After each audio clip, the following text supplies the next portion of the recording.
এই যাইসা পড়ছে দৌড়িয়া, দেখতে পাচ্ছেন। তো এইবার হাঁস কিনে অনেক বড় একটা ধরা খাইছি। চীন হাঁসের কথা বলে আমাদেরকে দেশি হাঁস দিয়ে গেছে। ধরতে পারবা?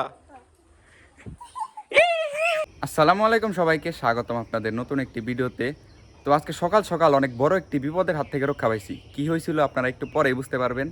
তো আপনাদের একটা জিনিস দেখায়, আমাদের বিড়াল ছানাগুলো অনেক বড় হয়ে গেছে, দেখতে পাচ্ছেন। নামো নামো, দেখছে না কি শুরু করছে, নামো।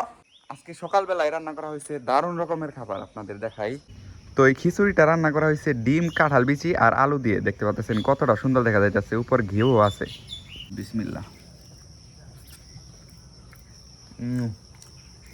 ফাতিহারে ভয় দেখায় এটা দিয়ে। ফাতিহা, এতে দেখো এটা কি? ধরো ধরো, ধরতে পারবা?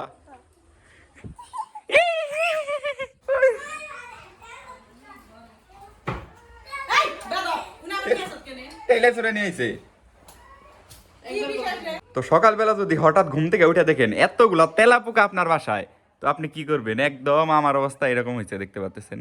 তো এগুলা কান দিয়ে গেলে কি অবস্থা হয়তো আপনারা ভাবতে পারতেছেন। আর এগুলার বাচ্চাও রয়েছে অনেক। তো চক দিয়ে রাখছিলাম, সেজন্য এই কয়টা মারা গেছে মনে হয়, অজ্ঞান হয়েছে, মারা যায় নাই। তো আপনারা যখনই দেখবেন তেলাপোকা অনেক বেশি হয়ে গেছে বা খাটের কোনাকাঞ্চি দিয়ে অনেক তেলাপোকা, তো তখনই আপনারা সাবধান হয়ে যাবেন, কারণ এগুলার বাচ্চাগুলা আপনার কান দিয়ে যাইতে পারে।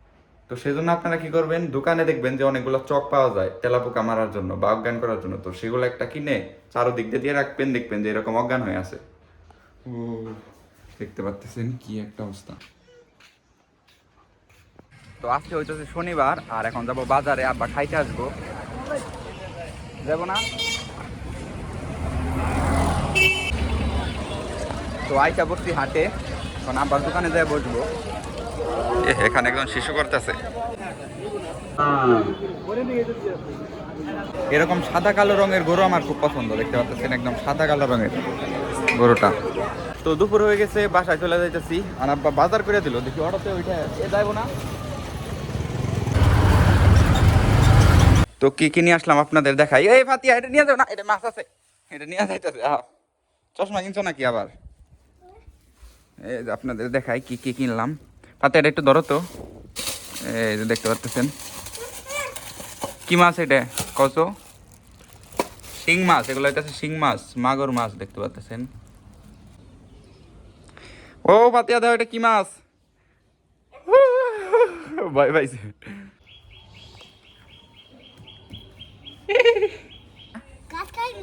গাছ খায়? আব্দুল, দেখা একটা পাখি ধরছি, দেখ কইছে। তারা তোরা দেবো, আর একটা তারা কোন লাগামু এই সাইডে নাই সাইডে। এই যে এটা ঘাস খায়। হ্যাঁ, ডাইক পাখি। তো ঘাস দিছি, ফিট দিছি। সারা তুই কি জানো সেটার নাম কি? হ্যাঁ, ডাইক পাখি। সকালবেলা উঠে 3টা দিয়ে দিছি, শরীরে আর হিট রয়েছে আপাতত, একবারে সব কিছু ভেঙে গেলাম। তো পাখিটাকে আপাতত এই জায়গায় রাখছি, খাইতেছে মনে হয়। তো যখন পুরোপুরি সুস্থ হবে তখন আমরা এটাকে ছাইড়া দিব, কারণ এখানে বন্দি করে রাখা এটাকে ঠিক হইব না। কি? আমি তো কিছুই না। কেদা দেখি হে ফাতিয়া, হাতে মাটি ভরাইও না। কেদা মেদাতে কি করো তুমি?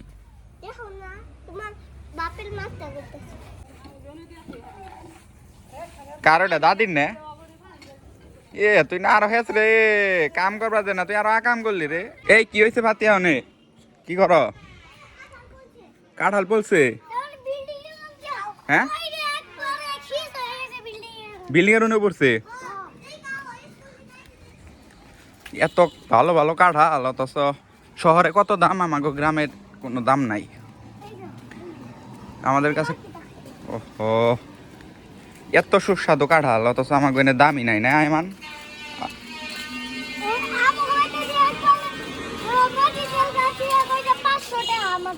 500 টাকা কয় পুরা গাছের কাঁঠাল?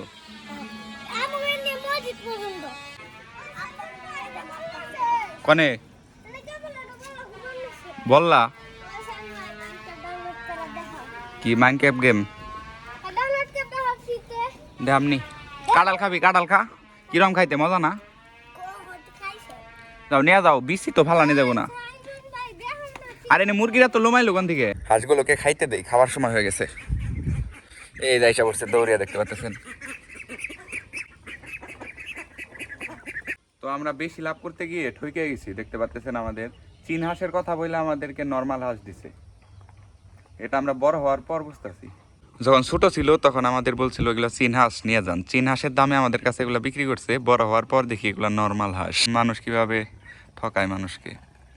আপনাদেরকে 3টি উপায় বলবো, আর এই 3টি উপায়ের মাধ্যমে আপনারা বুঝতে পারবেন এগুলা কি চীন হাঁসের বাচ্চা নাকি দেশি হাঁসের বাচ্চা। তো প্রথমটা হইতাছে ঠোঁটের গঠন। চীন হাঁসের বাচ্চার ঠোঁট সাধারণত পুরোপুরি চ্যাপ্টা বা সোজা হয় না। আর দ্বিতীয় নাম্বার হইতাছে পায়ের ধারালো নখ। আর 3 নাম্বারটা হইতাছে লেজের গঠন। চীন হাঁসের লেজগুলা চ্যাপ্টা আর অন্যান্য হাঁসের তুলনায় অনেক লম্বা হয়। তো আপনারা সবসময় খেয়াল করবেন চীন হাঁসের ঠোঁট আর লেজ, এই দুইটা দেখে আপনারা চিনতে পারবেন চীন হাঁস। কিন্তু ছোট অবস্থায় না ওইরকম বোঝা যায় না। তো ভিডিওটি এই পর্যন্তই। সবাই ভালো থাকবেন, সুস্থ থাকবেন। দেখা হচ্ছে পরবর্তী ব্লগে।